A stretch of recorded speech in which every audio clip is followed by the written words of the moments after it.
Good morning and welcome to the National Newspaper Publishers Association's Let It Be Known. It is Monday, September 19th, 2022. It's amazing. September is just about gone.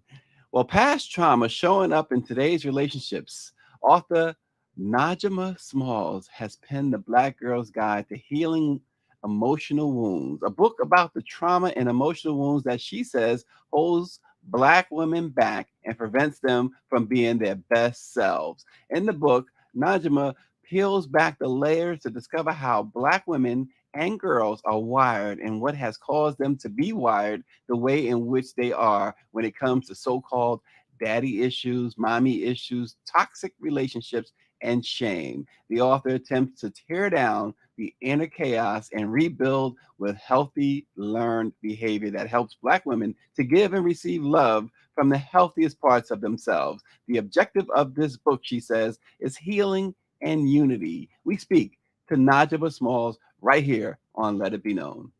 Nijiama Smalls, post trauma showing up in today, past trauma showing up in today's relationships. It's really an interesting concept, right? Or thought, I should say, not a concept because it's real. This past trauma. Talk a little bit about why you came from that space in your book and even in your discussions. I get your newsletters and I see this. What made you come from that space? Because I saw the behavior all around me. I've been working in Washington, D.C., in the heart of D.C., working with individuals from less served populations my entire career. And when you get people that are coming from those types of populations, you see the trauma all day, right, every day, and particularly in us, Black women, right? And so I saw the behaviors and I saw how it was impacting us, how it was impacting every single area of our life, from our relationships with our romantic partners, relationships with our families, from our relationships with our colleagues, even how it was impacting our careers. It really can destroy your future, right? And so some of those behaviors, even though I don't come from DC, I wasn't born and raised in DC, I was born in South Carolina, but I saw some of that in myself, right? And so regardless of background, there are some things that we as Black women, Black women from that were born and raised here in America, that we have to really look at and examine. And so I started, studying trauma. I went back to school and so forth, and I took the courses and did all of the things. And then I started my own personal healing journey. Yeah, because you mentioned something that's interesting. So we learn a lot of things from our parents, our grandparents, but if we are parents, I don't know if you're a parent or not. Yep, I am. I'm a parent. And so we have now that responsibility of teaching our children, not by word only, but certainly by example. And you're right, that my mother and step dad, I guess, divorced during my high school years. As a teen, I had a front row seat to this traumatic experience. Same. So the breakup, right? There's a right way. There's even a right way to have a breakup, right? Yep. Absolutely. And and that's the thing, because I saw all of that, I thought that is how relationships are supposed to happen. I didn't know that was the wrong way. I thought that that's when you are breaking up, that is how you act out. And so in my relationships, when I was unsatisfied, when I was unhappy, whatever the case was, that's how I acted. I yelled, I cursed, I screamed, I did all of the things. I didn't trust. I checked the phone records. I did all of the things. So instead of just saying, you know what, this may not be working, or I need a break, or something, it had to be, you so-and-so, you this and that. Yes. And see, and I'm going to tell you another part to that, right? My mom married my stepdad later in my young adult years, right? And so for many years, it was just me and my mom by ourselves. And so because I didn't see my mom have a happy, healthy relationship with Mm. another man, right? I didn't understand how to love men. And so I didn't understand. It wasn't until I was in my adulthood, until I was married to my own husband, that I realized that men equate love with respect. Mm. And and so that really helped me to understand my own husband and how to relate to him. And so in my home today, as you talked about, I do have children, so I'm very mindful of how I relate to my husband, and I want to make sure that I'm showing him respect. Of course, he makes sure he's showing me respect, 'cause Right. It's a two-way street. it's a two-way street, but at the same time, I need to show my daughter, my young daughter, that this is what healthy love looks like. This is what a woman who loves her husband, this is what that behavior looks like. And Najma, what about something like this? So I have four daughters, right? Mm. Mhm. Um, and so one of my daughters is she's married, has a child. They're good. Mhm. So I have a 23-year-old who I always say, like they tease me. Even my producer, you met Greer. Greer is fantastic. She teases me about like, okay, I don't want to sit in the back of the airplane. I want 5-star hotels. And I do that for my children, especially for my daughters. I have one son. I do it for my daughters because I don't want them, that they see me do it with their mom. I don't want them to accept less. Is that a That's right. problem? No, Could that be a problem? no, no, no. I don't see that as problematic at all. Because as women, we have to learn that it's okay to have high expectations and high standards. And I really believe women, we set the bar. We rarely set the bar. And especially in our relationships, if someone really loves you, he is going to rise to the occasion. Okay. Well, if you can't afford it. Well, then that might not be the one for you at this time. But then, and then it also, Say it let me again. tell Tell you my something, daughter. my Tell my daughter. husband, Tell her. Say it again. Say it again. it might not be the one for you at this time. And my husband always says sometimes it takes the right woman to motivate a man to do the right things in life and to Yes. strive for higher. And so, I see no problem with that. I do the same things with my daughter, especially like just showing her, because I think as Black women, somewhere we've been conditioned to settle sometimes. And I think that's out of the scarcity mindset that we often have, like this fear that there aren't, we hear all the statistics. There aren't a lot of Black men, particularly, are in jail. So we feel we have to settle. And we've also seen that, we've also seen mom and grandma settle and take care and accept grandpa back, even though he was an alcoholic and even though he did all Right. these things. And as I talk about that in my book, I talk about the family secret in our family and my grandfather and his situation. And my grandmother stayed. Mm. She never divorced him. And as I got older into my adulthood, I always wondered, well, grandma, why didn't you leave? And I saw the frustration. She was always Right. upset. It affected her, it affected her quality of life. But I never understood why she stayed for so long. But that's just what we've been programmed to do. Yeah, and that's a question so many young ones. I've heard that a lot. Why did they stay? Young ones ask their elders, "Why did you stay?" Mhm. And the answers seem to never even look. Even to me today, at my age, some of those answers don't make sense.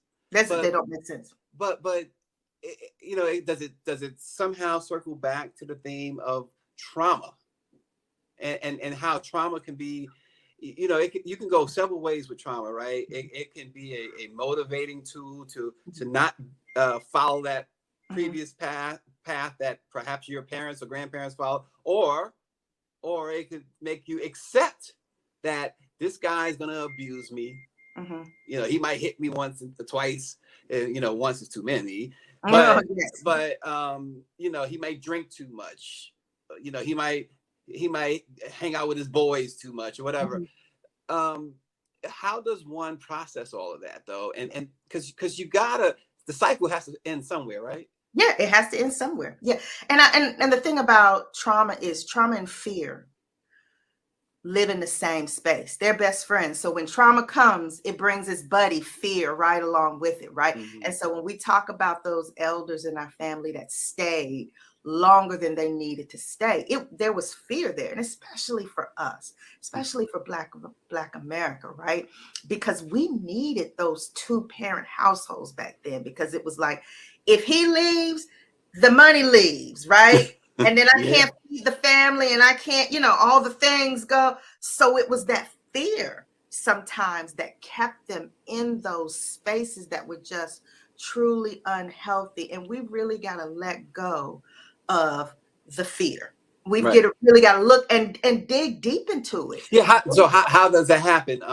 And your book you talk about a lot of things in your book. Do you tackle how does that happen? How do you get over that fear and be able to stand up and say, that's it, I'm doing my thing? You've got to first of all, you've got to really realize that you need help. And I'm a firm believer that help comes from God. So you've really got to lean on God and build a strong relationship with God. But in addition to that, you've got to realize that you got to find a support system, find a community. I truly believe that healing happens in community. And the thing about us, we've gotten away from community now as Black Americans, because we've seen successes and so on, and we live in the Yeah. suburbs and all of that. And you remember back in the day, if someone couldn't pay their rent, they would throw rent Rip parties and all parties. that. Yep. Yep. So we've gotten away from that, but we've got to, and for us, Black people, we are community driven people. In Africa, everything is about community. So we've got to Takes a get village. it truly takes a village. We've got to get back to that and have people that surround us and that can build us up, right? And then that's where therapy comes in to play at as well, and counseling, because we've really got to do the talk therapy to really drive at what is really causing the fear. Because when you start peeling back those layers of fear, sometimes you realize that it's really irrational, right? Mm-hmm. And just take the steps. Be confident, in yourself, and know that you're going to be okay. My mother, even though the relationship with my stepfather was very toxic as they were leaving, but she left and she held her head up high, and she had to work two jobs after that. She took on two jobs, but Yeah. still she did it. And we didn't starve or anything. But but Najama, your Najma, yeah, that's it. your stepfather had become more than just a stepfather to Oh you, yes. and then he's gone. You were used to him. You loved him, obviously. How do I don't know what age you were at the time, but young people especially, how do they process that they've gone close to this person who comes into their life, comes into their mother's life, and the mother falls in love with him, you fall in love with him, Yep. and next thing, and now he's gone. Mm-hmm. He walked away or whatever happened. Mm-hmm. How does a young one, how can they compartmentalize all of that and really get away from that trauma really taking over them? It's hard. No, it is hard. It is hard. And we really have to understand that is trauma. Okay. It might not be trauma with the big T. It more so might be trauma with the little T, but that can really affect you, especially when you're at a young age like I was. I was in my teen years when all of this happened. And because of that, I thought men would leave me. I thought, Mm-hmm. and see, that's why we have to really process it in a healthy way, and do all the things, go to therapy, and really tell ourselves it's not about me. We got to take ourselves out of the situation. This is something that has happened between you and your mom, or Mm-hmm. your But mom and your dad. it affects you, like you It went affects. from this home in the suburbs to this small apartment. Yep, yep. It affects you. It affects you. And you start and see, as children, we don't know how to properly process things. And so that's why going to therapy is so key, because you can, as a child, you internalize this and you say, this is me. This has something to do with me. This is how men treat women. This is what happens. So in my head, I said, okay, men will leave. Men will leave. And so it impacted how I attach to other men. And because of that, life is so weird, right? Because I started attaching myself when I was dating to emotionally unavailable men, because that's Mm. how I saw life. I just believe from there on it's not going to last and Yeah. they will leave. So I want you to go back and talk a little bit about that. Emotionally unavailable. Talk about that. Yes, yes, yes, yes, yes. And I get this a lot from women. They will say, I had a father in my life, but still I attracted the wrong partners. I said, whoa, whoa, whoa, whoa, whoa. You may have had a father, but was he present? Was he an emotionally available father? Right? Because we can have fathers in our lives, but if they're not there for us, if they're not committed to our nurturing, especially as women, then we have an emotionally unavailable father. And that pattern, because that's, daddy is showing us what Hmm. manhood is about, what relationships is about. We will start attracting those types of partners in our lives. And so I went through a period where I would always attract the emotionally unavailable men, the men that didn't want to commit. And how does that affect the woman in that situation? You with somebody, as you put it, which is amazing, emotionally unavailable, Unavailable. and Mhm. does that rub off on you at some point? And did you ever find yourself or know of anyone that because of that now you have become emotionally unavailable? Yes, absolutely. It's called rejection syndrome. So you're afraid of being rejected. So you begin to reject people first. So I would enter into relationships and just the hint that they would become emotionally available, whether there was truth to it or not, I would sort of check out of Oh the wow. relationship, or I would put up the safeguards. And that wasn't just in romantic relationship, that was even in friendships as Right. well, even in colleagues, the minute, because it's that fear that's still there, the fear that they're going to leave me, the fear Mm. that they're going to close me off. So I would begin to reject you before you can reject me. That was my way of protecting ourselves. See, we all build up these defense mechanisms out of trauma, and see, they're not healthy. They're not healthy. And so that impacts our relationships. So this notion, well, I won't even say that. Let's say it this way. So we hear a lot about, and Black women are the strongest people, period, Mhm. on earth. You know, I'm a strong, you could say Black woman. Mhm. Black woman, right? You With the can't S do on this my to me, chest. right, right. But it sounds like the vulnerability is overlooked. There is that underlying vulnerability, regardless Mhm. of who you might be. And see, the thing about it is, in our community, vulnerability hasn't been embraced, especially Black women. I mean, think about it, in our communities, we've had bullying and so forth. We've always had to be the strong Black women. We've always been in survival mode. And so we haven't been allowed to be vulnerable, right? And so we need to open ourselves up and to be vulnerable. I'll tell you, I was telling one of my girlfriends a funny story.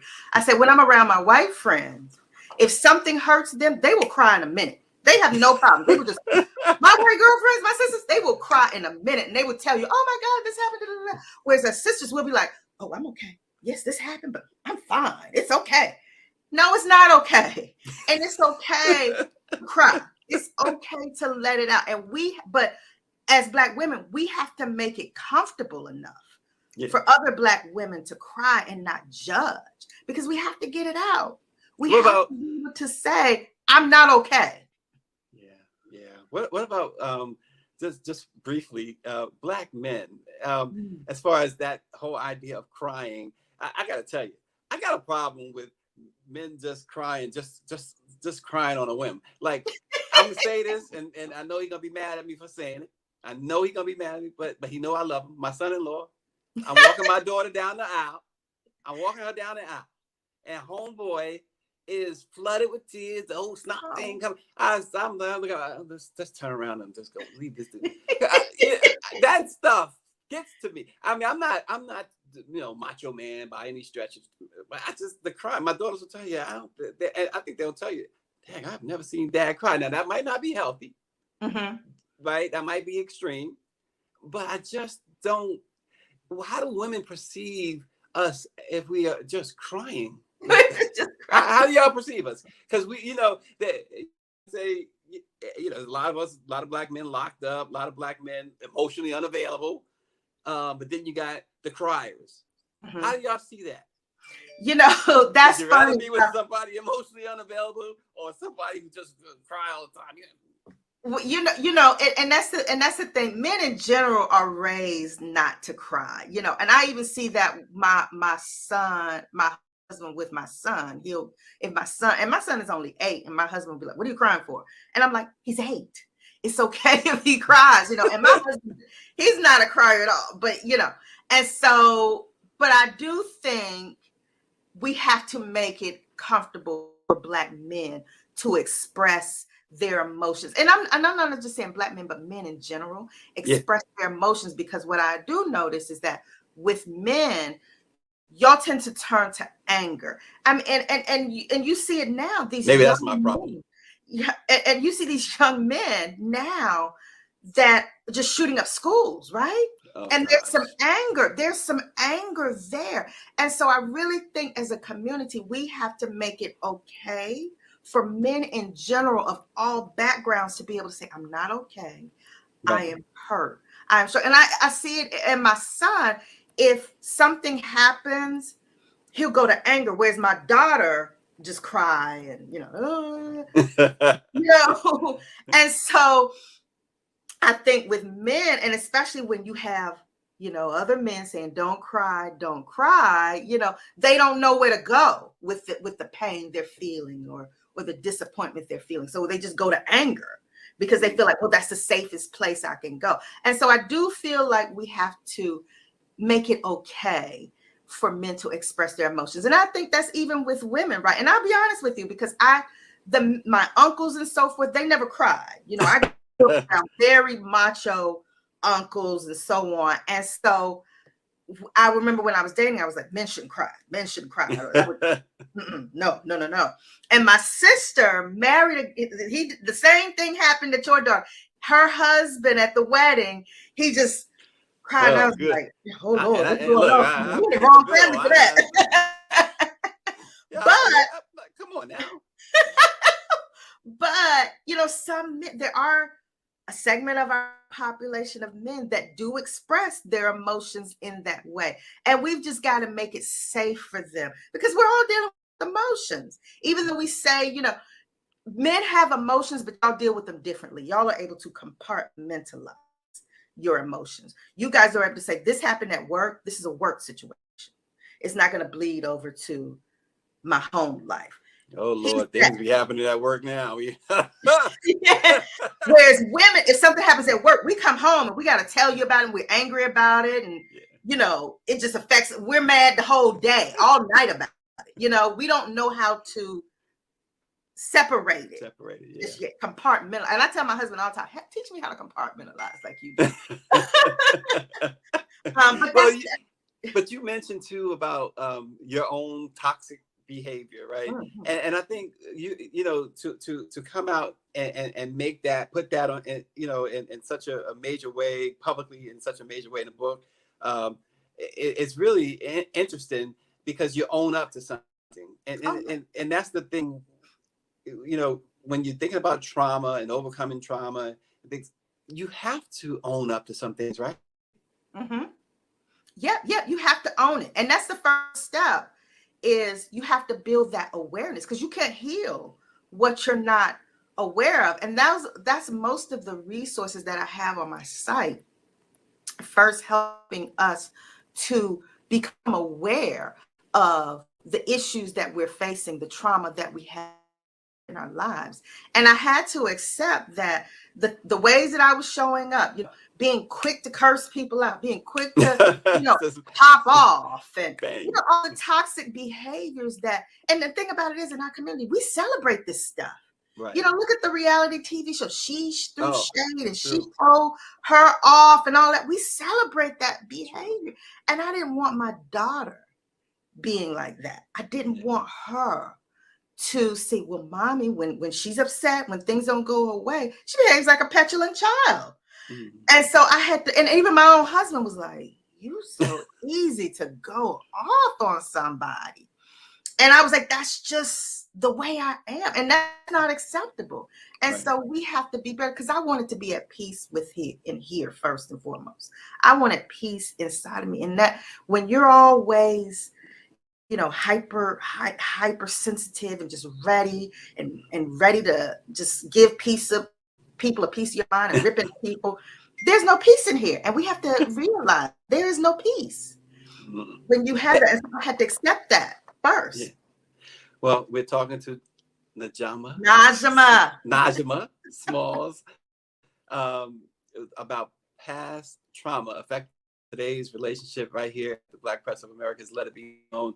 Um, so men and women both, we like you said, we all experience some sort of trauma. Mm-hmm. And relationship trauma is something that is not really talked about in a productive way a lot of times. Mm-hmm. Generally, it's disparaging, and that's never. And so some relationships, many, when they break up, they have children involved. Can you talk about, even your situation was a stepfather situation, Mm-hmm. but even when the parents, when they split, there's this talk of uh, negative talk about each other in front of or to the children. How damaging, how traumatic is that in the immediate term and then in the long term? Well, first off, you're making it uncomfortable for the child, because you have to understand that child still has a relationship with that parent that you're talking negatively about. So you got to think, even though you're venting and getting it off of your chest or whatever you think you're doing, that's still making it uncomfortable and uneasy for that child. So why would we put a child in that situation? Secondly, you're also impacting the relationship that child has with that parent. So if you're like, oh, your daddy, he's no good, he's a liar, they begin to see that person out of your lens. And we shouldn't do that. We should want the best for that child. We should want the best for that parent, because if the best happens for that parent, that means that's going to impact that child. Okay, so we should really be, and this requires us a shift. We should really be building up that parent, right? Build up that parent in front of that child, whether you mean it or not. Build up.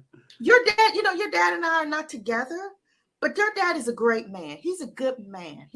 There's greatness inside of him. And see how there's a difference, right? If you say that to that child, that he's no good, he's not going to be anything, because when you're building up that parent, you're in essence building up that child, because that child says, well, daddy, I have a great daddy. There's greatness inside of me too. Yeah. Yeah. So Wow. but that takes a lot of maturity. That takes a lot of self-control that we don't talk about in our community. We don't build each other up to be in control of self, but we have to have control of self so that we can self-regulate and be able to say, you know what? This isn't about me. This is about my Yeah. child and what's best for them. Well, again, the book is The Black Girl's Guide to Healing Emotional Wounds. The Black Girl's Guide to Healing Emotional Wounds. Um, you talk about therapy and how Mhm. you finally began to go through therapy, but that's still, unfortunately, such a it's such a stigma, and particularly in the Black community. What was it that made you say, you know what, I'm going to do this therapy? I don't care what anyone says. And what advice would you give anyone? And what advice can they get from the book, The Black Girl's Guide to Healing Emotional Wounds, about therapy? What made me go to therapy was honestly my marriage. My husband told me, he was like, the way I can't do this. I can't do this but for so longer, right? So much longer. And I saw it in his eyes. And so I said, you know what? I've got to heal so that everything can be okay. And so that's what caused me to go to therapy. And thank God, 17 years later, we're still in it. We're still together.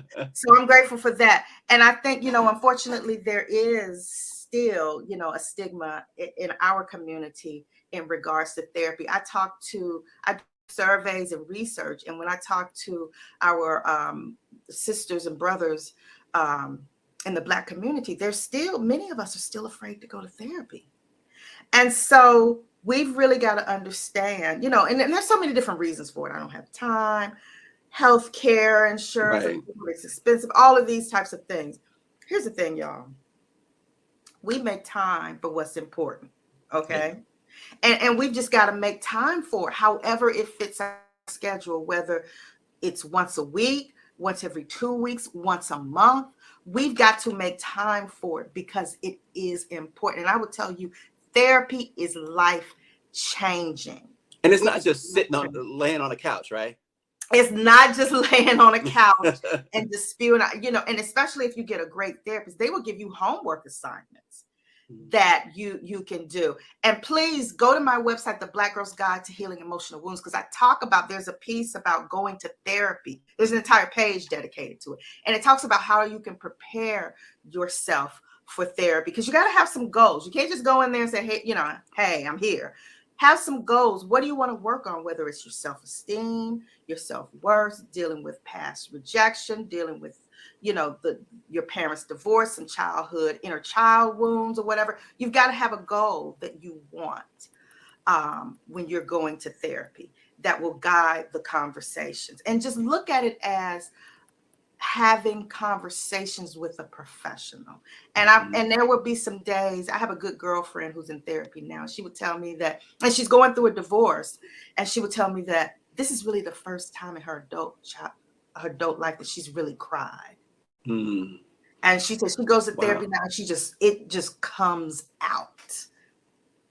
Wow. And you also, in addition to therapy, talk about the importance of surrounding yourself with the right people. You talked about finding mentors that role modeled positive behavior. Talk about that.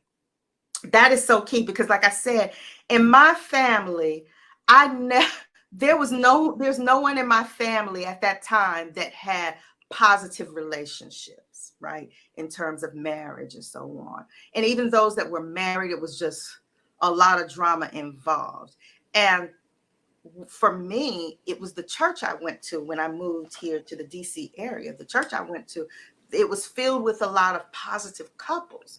And Mm-hmm. so I was able to see what a healthy marriage actually looks like. So that's why it's so important for us to fill our life with people that are in the direction that we want to head. So if you want to be in a relationship that lasts 40, 50, 60 years and is healthy and happy, then you need to surround yourself with people that have longevity in their relationships, that are doing it the right way. If you want, to have a successful business and be successful in your business, you need to surround yourself with people that are successful in business, that can show you the right way to do things. Well, Najam, say it in Najma. Najama. Nijiama Smalls, The Black Girl's Guide to Healing Emotional Wounds. Where can they get the book? Everywhere. Amazon.com, barnesandnobles.com, target.com, Books a Million as well. Yes. And you mentioned your website. Yes.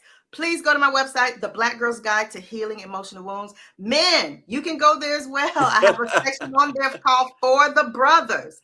But there's a directory, a Black therapist directory there as well. And so many worksheets and podcasts and exercises to help us heal, to help specifically dedicated to us, for us, by us, to help us on this journey.